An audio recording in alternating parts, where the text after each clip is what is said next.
If you spent some time in ReZero fan spaces, you might be aware of the discourse. This might be an argument spanning 6 years, as people have probably been talking about this since Season 1. Did Subaru do nothing wrong? Was he actually in the wrong for his outburst at the royal capital in the series' third arc? Or was he the paragon of morality, standing up for what was right? Well, as you might expect, there is some nuance in this situation, but to summarize, Subaru kind of sucked. Arc 3 takes place after, you guessed it, Arc 1 and 2. Huge development there. Those prior arcs serve the purpose of building up who Subaru is as a person, teasing us with perhaps some underlying trauma or character flaws he has, and Arc 3 essentially unzips everything you're left to wonder about him. You're always under the impression that there is more than meets the eye with Subaru, especially if you read the novels. It puts his character flaws on full display by making him look like a huge asshole. To properly understand Subaru in Arc 3, we need a quick rundown of what led us up to this shameful display. I've talked about this almost ad nauseum, but Subaru's character can really only be understood if you have a basis for what other isekai protagonists are like. I don't think he can be truly enjoyed if you lack context of the genre or of anime as a medium. This isn't some you must have 400 IQ to understand ReZero, it's more so that Subaru's character flaws are very specific and benefit from having experience with isekai or anime in general. It's very typical for characters in this environment to be heralded as gods by the people around them, to be all-powerful by virtue of being isekai'd, to have constant flocks of women come to them so that the male viewers can feel good about themselves. Too bad. Subaru dies, and dies, and dies, and it hurts, and nothing has ever hurt as bad as this, and nothing can ever be easy enough. Subaru's character is basically a direct response to every isekai protag being extraordinary. Not to say Return by Death isn't powerful, but it's not traditional strength, and it's something that causes a lot of introspection, whether it be the ethics of utilizing this ability, or how much pain you're willing to put yourself through for someone else. After doing heroic shit and getting away with some kind of weird behavior for the first 2 arcs, he pushes it much too far in Arc 3.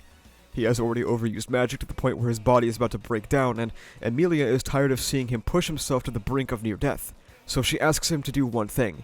Just stay behind and get healed by one of the best healers in the world so you don't permanently lose the ability to use magic, so you don't harm yourself more than you've already been harmed. What does he do? Immediately break that promise and cross that boundary, completely disrespecting Emilia's wishes. I don't think there is a way for this to be spun positively, this was just screwed up. He sees a simple, polite gesture in this culture and most generic medieval fantasy settings from another knight that Emilia seemingly had no problem with, decides it's a problem, and acts entitled and possessive over her and her body. They have known each other for, like a month or 2, are not in any relationship, and she has no obligation to save her hand for him or whatever. This was just cringe incel behavior. He had an outburst at an event he wasn't invited to because they were being racist, which I can't really hold against him too much because I definitely get wanting to stand up to something screwed up like that. However, there is a concept known as wrong place, wrong time. He wasn't invited here, he ends up representing the Emilia camp against her will, and ends up making a massive optical loss in a bid for political power against her will. Him standing up to racism is not really the bad thing he did. It's more so his conduct and lack of consideration for his circumstances. However, a lot of people made displays at this event, so he could probably get away with this. Thankfully, Emilia quickly recovers from this massive blunder of optics and puts on a really good showing of her charisma. Of course, however, Subaru then injects himself into the situation, again, without consulting Emilia whatsoever, and makes the bold claim that he is her knight. This is a nobody, who does not know the people around him all that well, putting himself in positions he does not belong, and making a fool out of not just himself, but the entire camp, especially now that he declares himself the camp's knight.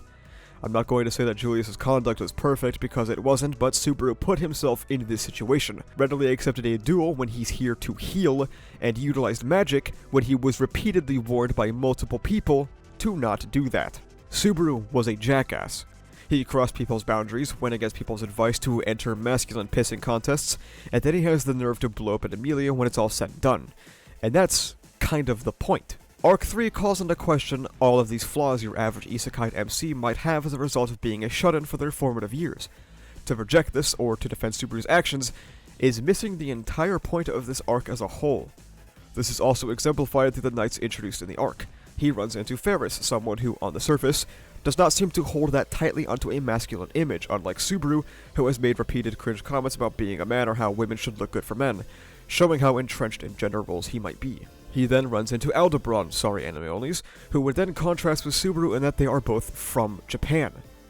It would be an important lesson for him to learn that he may not be as special as he had previously thought, and that he might not get protagonist status automatically by being brought to this world. Just like him, he meets someone unimpressive, and in an unfortunate enough state to have lost an arm, rather than to have ruled the world.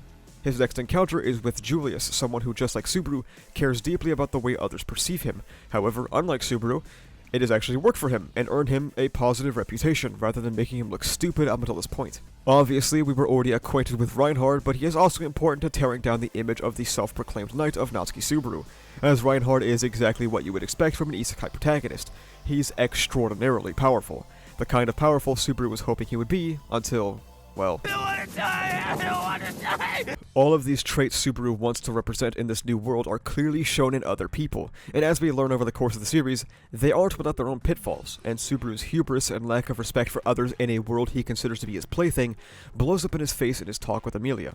The guy who considered those around him to be NPCs now tries to make Emilia feel subservient to him, dangling things she is completely unaware of over her head to quell her justified frustration over his repeated disregard for her boundaries and her feelings. He would shift all blame away from himself so that he doesn't have to accept it's his character that is lacking.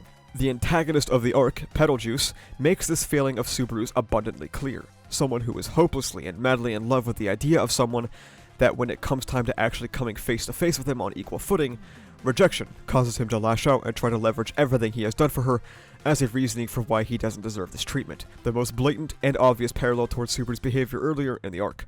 And his defeat is more than just a literal defeat of a bad guy, but a symbolic one for what Subaru learned must change about himself. So, did Subaru do nothing wrong? No. He was an egotistical jackass who couldn't see past his own nose to determine how much damage he was doing to the people he swore to protect. Was he an extremely evil piece of shit? Also no, he was just a dork. But why is this discourse to begin with? Why does it seem like so many people intentionally miss the point? As I've discussed in an older video about how modern isekai came to be, isekai as a genre is particularly marketed or catered towards otakus. Some people wear this label as a badge of honor because they don't know anything about Japan, when in reality, it's actually a derogatory word referring to shut-ins with no social skills. You can see this in how ReZero is marketed versus how the source material actually is.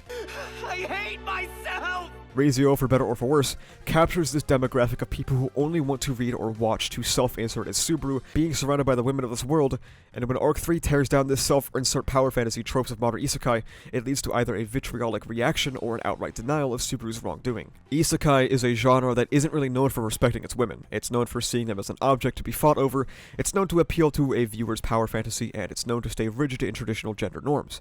Arc 3 is a direct middle finger to all of that, putting Subaru into a position to be forced to examine these tropes that he had assumed would be reality, and come out of it a better person. He acknowledges that the way he treated Emilia was wrong, and in the following arc, Arc 4, it's all about helping her grow independent and get her own agency back. Over the course of Arc 3, he gets on at least friendly terms with Julius, as they work together to kill Betelgeuse, and of course, the incredible episode 18 that I have spoken about many times on this channel, where he breaks down his own character flaws after being thrust into the worst situation he's been in so far. Something a lot of people miss is Rem's behavior towards Subaru throughout this entire arc. She is a mirror of his own obsessive and deadly feelings towards Emilia that he has to work through. She is willing to basically kill herself to save him, and as Arc 4 states, that is suboptimal. A lot of people intentionally look over this role of Rem's because, God, I wish that were me, but Rem following Subaru after his spat with Emilia is very intentional, and the reasons for it are very apparent. Days after Emilia tells him that the image of her in his head must be amazing, the image of Subaru in Rem's head is what keeps him going for better or for worse. To deny Subaru's wrongdoing in Arc 3 is to basically deny his character. When you play defense for a character's flaws, you are sort of just making them worse. Subaru being such a loser in that arc is what makes him so compelling, and what makes his rise to being a better man so much more enjoyable. Of course, a lot of people don't think that Subaru was good. A lot of people watch this and go, oh, Jesus, that's unpleasant. But there is definitely a big section of people in the online community that fall hook, line, and sinker for ReZero's very strange and incongruent marketing, and expect Subaru to be literally them. If you were unsure what to think of Arc 3 Subaru, or just needed your own opinion validated, I hope you enjoyed this video. Thank you so much for watching. If you like this video, please remember to like, comment, and subscribe for the funny YouTube algorithm. You can also become a YouTube member, which gives you access to behind-the-scenes content, a badge on comments and livestream chats, as well as the use of emotes and videos before their actual release. You can also check the description for socials like Twitter, where I'm objectively correct all the time, and Discord, where we talk about ReZero, My Hero Academia, Jujutsu Kaisen, and stuff like that. That's about it though. Thank you for watching. See ya.